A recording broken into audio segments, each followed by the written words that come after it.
Molle. Molle, the brushless shaving cream with a special protective film that guards your face, presents the Molle Mystery Theater.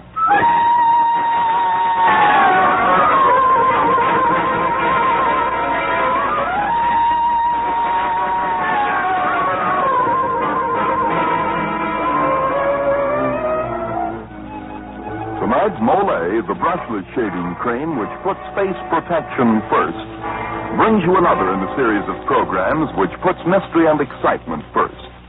Each Tuesday night at this time, you hear one of the great mystery stories selected from either the famous classics or from the best of the moderns by Mr. Jeffrey Barnes. Mr. Barnes, who has made a lifelong study of mystery fiction, is a connoisseur of fine detective stories. Mr. Barnes.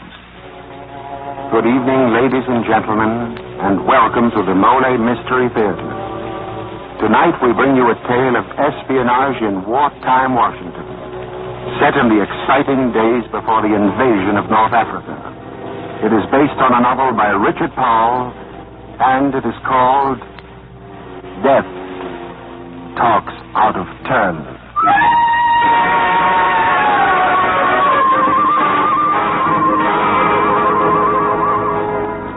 Now, before our Molle Mystery Theater play begins, may I remind you, the Japanese say,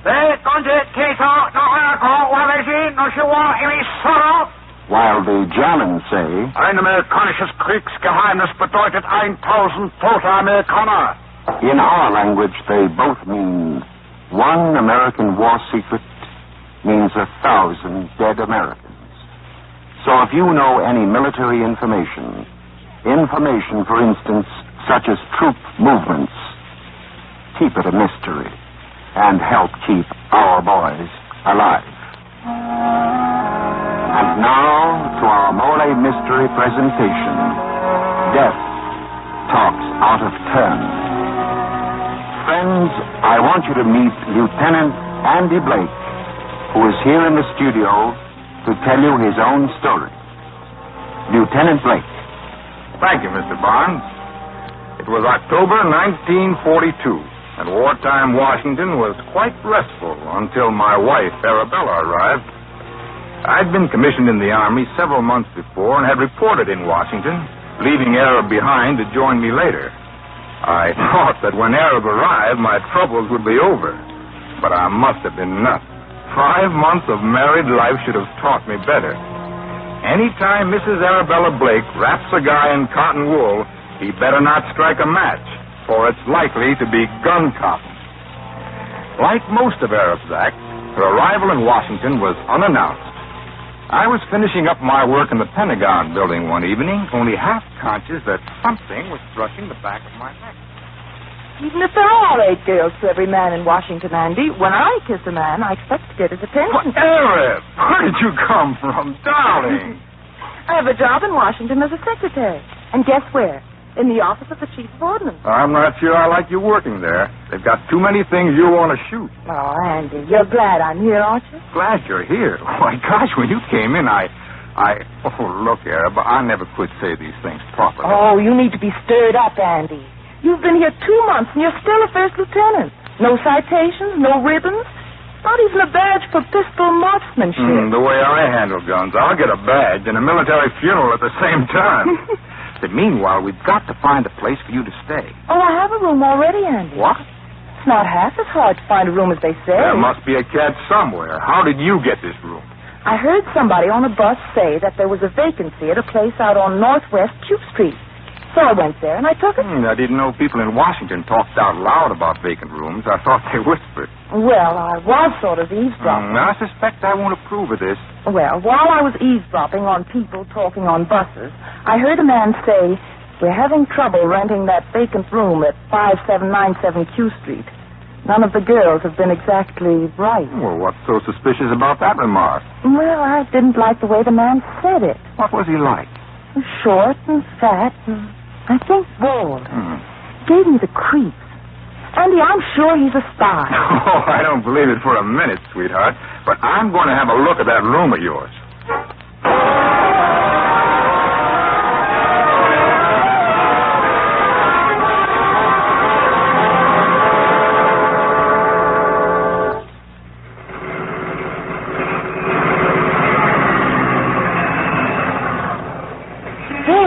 where I live, Andy, with 16 other girls who all work for the government.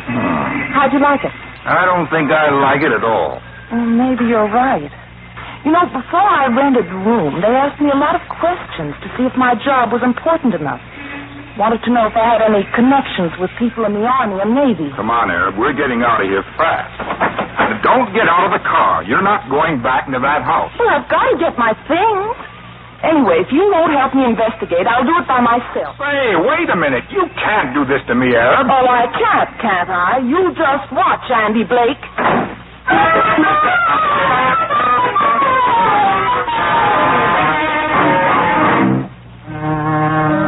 I was still angry enough at Arab the following morning not to call her at her office. Oh, I had some vague idea of letting her suffer until she called me. But, like most of my other ideas about Arab, this one didn't work out either. I soon found out it was I who was apologizing to Arab. Of course, you were wrong, Andy. Oh, look, Arab, I wish you'd give this thing up. There probably aren't any spies at the house at all. And if there are, all we have to do is report it to my superior officer, Colonel Parker. Let the Army handle it. They're better equipped. Oh, that's perfectly silly.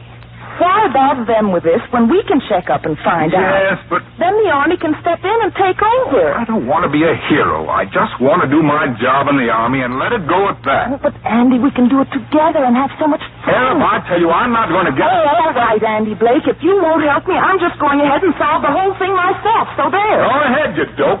I'll call you up sometime. Yes, do, Lieutenant. After all, we do have something in common. A marriage certificate, I believe.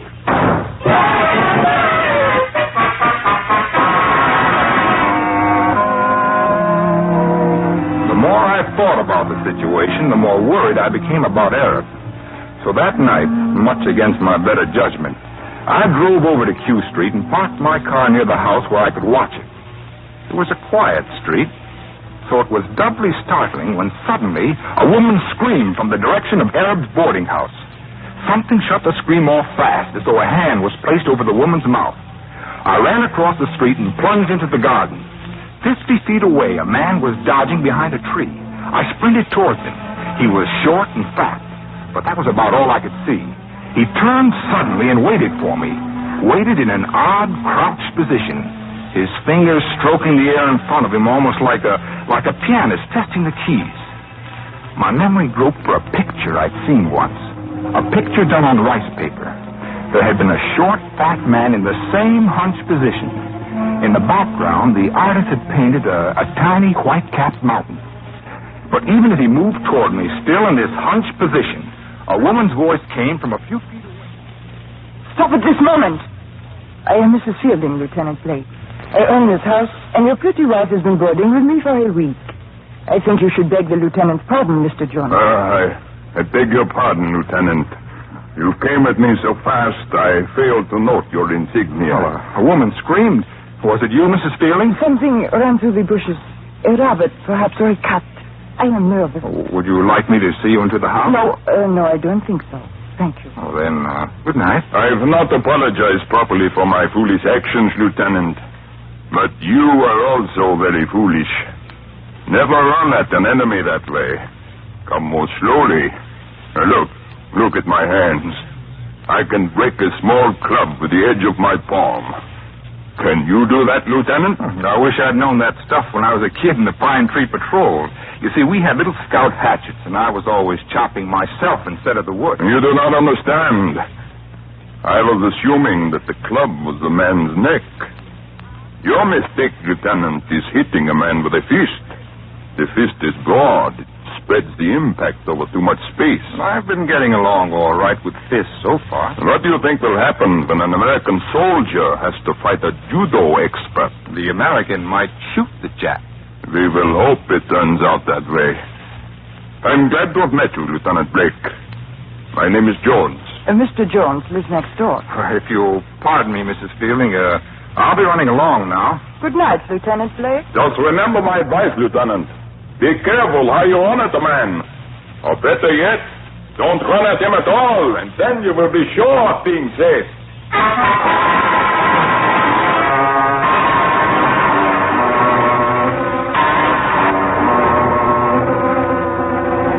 There was something about Mr. Jones I didn't like. I wanted to find out more about him. So I circled around the block, cut through a garden, and ended up at the back door of his house. The door was unlocked. I stepped inside and listened. There was no sound. Then I started my search using a flashlight. There was nothing downstairs, so I went up to the second floor and entered a huge study. I found a newspaper clipping there that had been torn out violently. The story was about a recent broadcast picked up by the FBI from a station inside Germany. A man calling himself Gustav Eins had told the German people that if only Himmler and his Gestapo were kicked out, all of Germany's troubles would be over. I had heard of those broadcasts. We believed the stations to be backed by the German military leaders, the old Junkers. There was nothing else in the study, so I snapped off the flashlight and peered out of the window. I could barely see the house across the street. But as I watched, something stirred in the garden below. A figure was stealing toward Mrs. Fielding's house.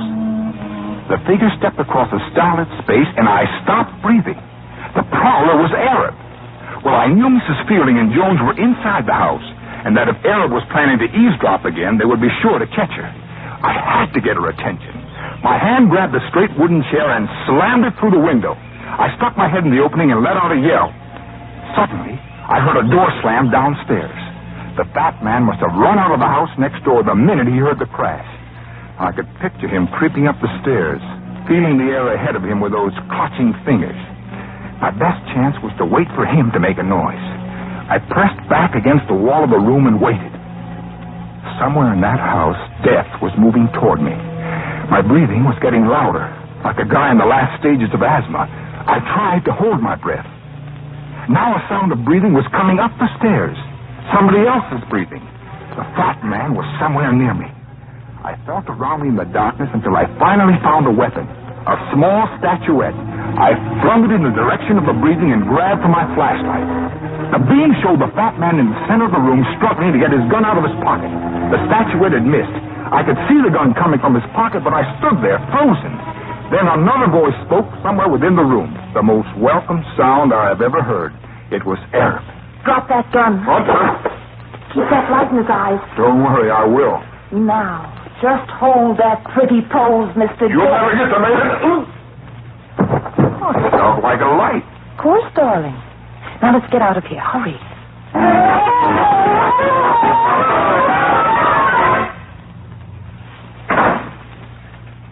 Darling, your timing was perfect.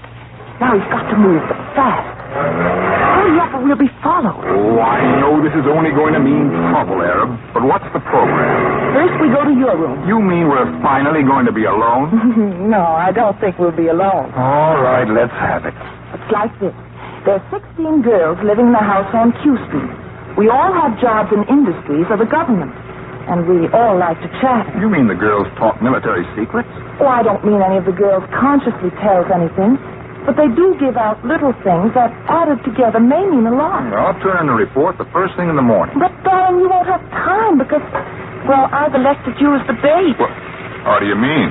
All week I've been keeping a diary. And tonight at dinner I babbled about how I was going out with an army lieutenant. I told him I'd have to be ever so careful of what I said, for you had told me you were horrified by all this loose talk. And I said you'd written down all the bits and pieces I'd been telling you all week, and that you'd invited me to come up to check your notes tonight. I made sure that Renee Fielding and Mr. Jones overheard the address. Well, meet the widow Blake. At times, I think you only married me because you thought I'd make a good-looking corpse.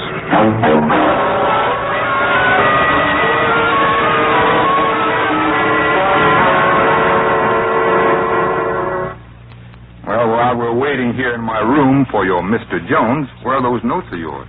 Well, here's the one about Jane, who works in special service. After finishing breakfast, she suddenly pulled a word in Arabic on us. Well, what's suspicious about that? Jane has no interest in anything geographic. She happens to work in special service, and that's the branch that puts out guidebooks for soldiers. Well, what else? Ruby works for the Office of Petroleum Coordinator. She made an interesting remark the other morning about invasions taking a lot of oil. Arabic. Oil. Go on. Libby works in the State Department. Day before yesterday, she was asking Mrs. Fielding about what Darlon was like. Darlon's more important in North Africa than Bataan or Laval. Jean's boyfriend is a second lieutenant in the 1st Armored Division. Was last reported at Indio, California. Jean said the next letter she got from him would have an APO number.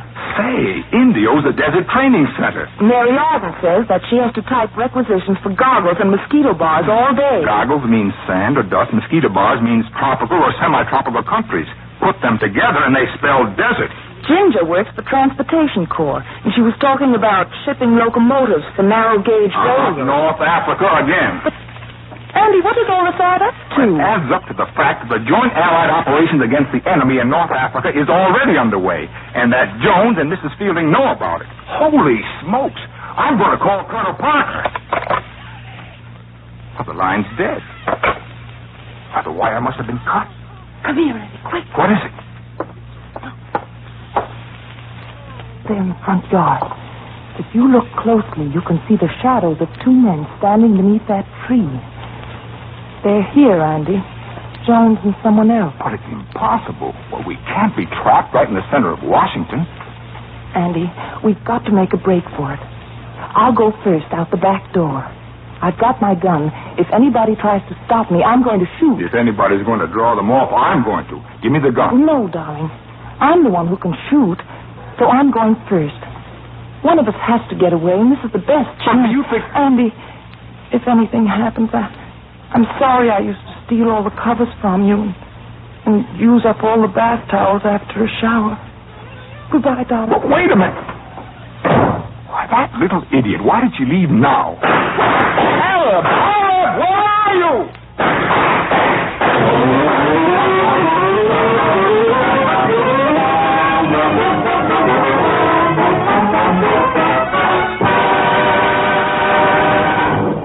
This is Jeffrey Barnes bringing down the curtain on the first act of tonight's Molle Mystery Theater play, and reminding you that even now, after 2 years of war, there are still a few people who think something like this. Listen, we're winning the war. It'll be over in no time. What's the use of working yourself to death? Yes, ladies and gentlemen, there are some people like that.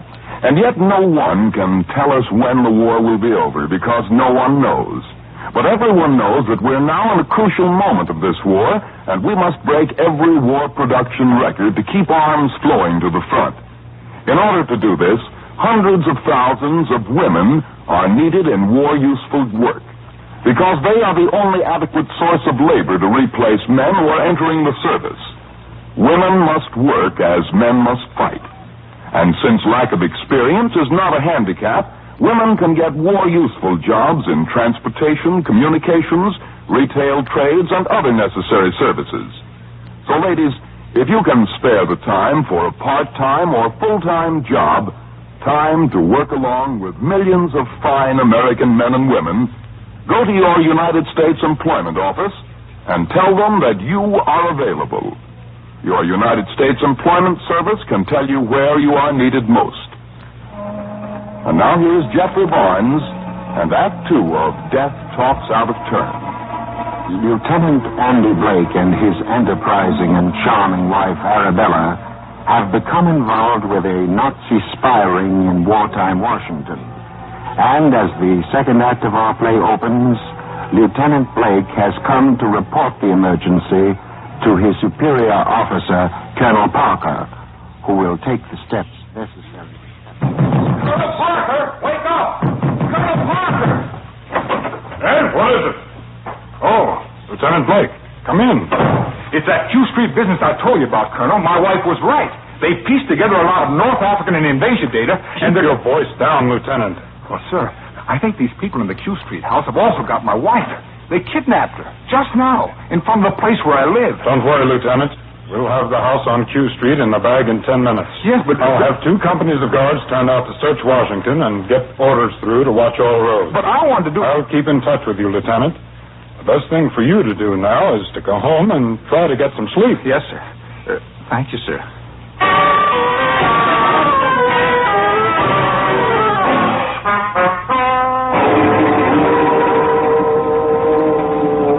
But I couldn't get some sleep. I kept thinking that Arab might be merely a small huddled shape somewhere. I got into the car and drove back toward Q Street. Suddenly, a block away, my headlights gleamed on a small white sports shoe lying by the side of the road. It was Arab's. I stopped the car, leaped out, and bent over to pick it up. It was too late when I saw the club swinging for my head. Sometime later, I came to, lying in the back of a car with my arms and legs securely bound with rope. The car turned into a driveway, and someone pulled me out. Well, Lieutenant Blake, you must have a hard head. I didn't expect you to be conscious so soon. Where's my wife? If you're quiet, you will see her in just a minute. Hold still, Lieutenant, while I untie your legs. If you will notice, Lieutenant Blake, you're now in a very lonely section along the Atlantic coast. The house here was once used by rum runners during Prohibition, but it has been well stocked with ammunition for just such emergencies as this. Come on, Lieutenant. Your legs are untied. We're going in. Joey! Joey! Well, Chief, I see you got the little Boy Scout. You may sit in that straight chair, Lieutenant. I think we will leave your hands tied. You've caused too much trouble. Joey, tie up his legs again. Andy, are you all right? Oh, nothing wrong but paralysis of the brain. That and the company we find ourselves in. You are amusing, Lieutenant. You're pretty killing yourself, Mrs. Fielding. But how are you and Jonesy and this mug going to get out of this? Our Army and Navy isn't asleep, you know. Your defense command has no chance. Give us the German Army and the Navy and the Air Force, and we, the Gestapo, will rule the world. Chief, it is late. We've got to get moving. Lieutenant, you will see how well the Gestapo works. Our submarine is waiting off the coast. All I have to do is signal her and we will be picked up. I'm so sorry to disappoint you, Lieutenant. I know you're thinking I will signal with a light and one of your destroyers will see it. But you are wrong. Our signal light is an infrared ray. Can only be picked up by a photoelectric cell. Andy, is there really one of our destroyers out there? Of course there is, Mrs. Blake. I've seen one in the last few minutes. But it will do you no good. You Americans are too stupid. So, you have the plans for our invasion of North Africa, Herr Jones, and now you're going to signal them to the command of that submarine. But what's to prevent the submarine commander from taking all the credit himself, huh? All right. You work for Himmler. But who does the sub-commander work for? Admiral Canaris of the German Naval Intelligence, of course. But do you think that sub-commander and Admiral Canaris will give you a build-up? Do you know what's going to happen to you? Why, no, of course not. What do you mean? In a few minutes, the sub-commander will see you coming out in a rubber boat. He'll tell his men that there are Americans in the boat. 10 rounds of rapid fire. 10 rounds, Jonesy, and you'll be... Stop it! Stop it, I tell you. We'll see who gets the credit. I won't give the plans to the sub-commander. I'll use the shortwave set. But the destroyers can pick up that stuff. A chance in 100. One destroyer cannot cover the entire shortwave band. We'll take a chance. Joey, get the code book in the lower right-hand door. Get paper and pencil. First sentence, Jones to Ulich. Second sentence, for Himmler only. Third sentence, 2 United States forces sail from East Coast ports of embarkation. Fourth sentence, objective North Africa, absolutely confirmed. Encode that, Joey, quickly. There will be more. Okay, Chief.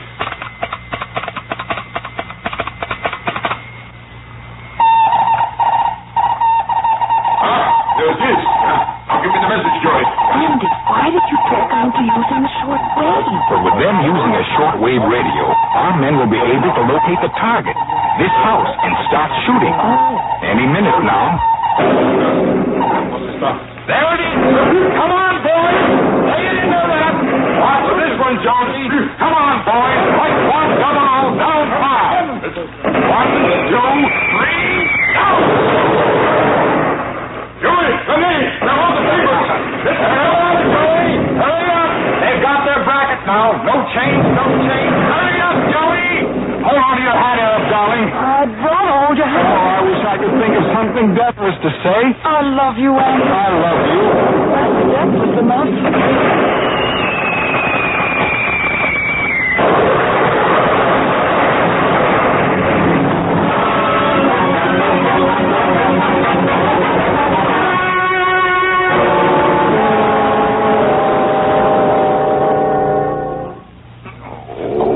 Andy, wake up, darling. Huh? You've got to. What happened? What am I doing here? You threw a hand grenade at Jonesy after the explosion that wrecked the house. Oh. Just as he fired his .45 at you. And missed. What about the grenade? Didn't go off. It didn't. You aren't wounded, really. Only a little burned. It was the explosion of the house that got Jonesy. Where's Rennie and the other guy? They got away in the rowboat. Submarine must have picked them up. And why didn't the grenade go off? They don't go off unless you pull the pin, dear. I never even fired a BB gun. How would I know you had to pull a pin? Andy, you must have thrown it like a baseball. You hit him right in the head. I did? You can throw grenades that well, darling. We'll have some special ones made just for you. Without pins. But I saw a flash, and there was an awful noise. .45 makes an awful racket when it's shot off right in your face. You just got some powder burn. What about the submarine? I think our destroyer got it, Andy. It was out there putting over depth bombs while you were out.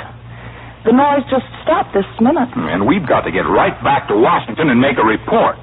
To think this all started because a few people forgot and talked about their work. Well, if they'd only kept their mouths shut, none of this would have happened, Arab. Nor could you have overheard any of it and got us mixed up in it. Oh, Andy, darling, I won't ever try to stir things up again. From now on, I'll be quiet like a mouse. Well, all I can say is, if you're going to be a mouse, darling, heaven help the cat.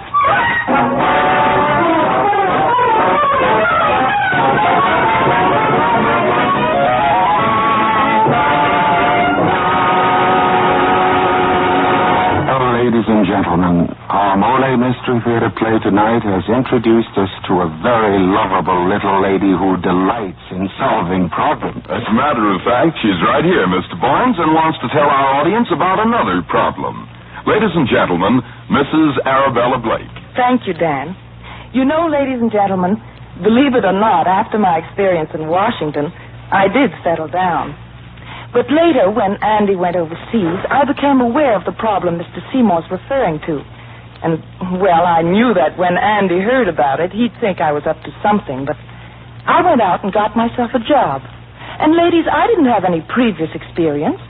Just that short while as a secretary in the Ordnance Department. But I had plenty of time and I guess a sort of appreciation for the privilege of being allowed to live while the momentous history of today is being made. You know, we women know how to work. All of us do. And oftentimes we can take over and do just as good a job as the men. And friends, the need for women in war useful work is urgent. So tonight, I want to ask each one of you ladies in the audience to consider the advantages of helping your country now, in this, the crisis of the war. At the same time, I want you to consider the extra income you'll have earned. Then, if you decide that you can take a war job, go immediately to your local United States Employment Office and tell them you're available. Ladies, our country's need for woman power is serious. Our country's need is now. And now Jeffrey Barnes to tell you about next week's story. Next week, we welcome to our Molle Mystery Theater two of the most unusual detectives you've ever met. Miss Rachel Murdoch, a delightful old lady of 70, and her Persian black cat, Samantha. Our story was written by D.B. Olson, and its title is The Cat Saw Murder. So, mystery fans, we invite you to be with us next week for that mystifying adventure thriller, The Cat Saw Murder.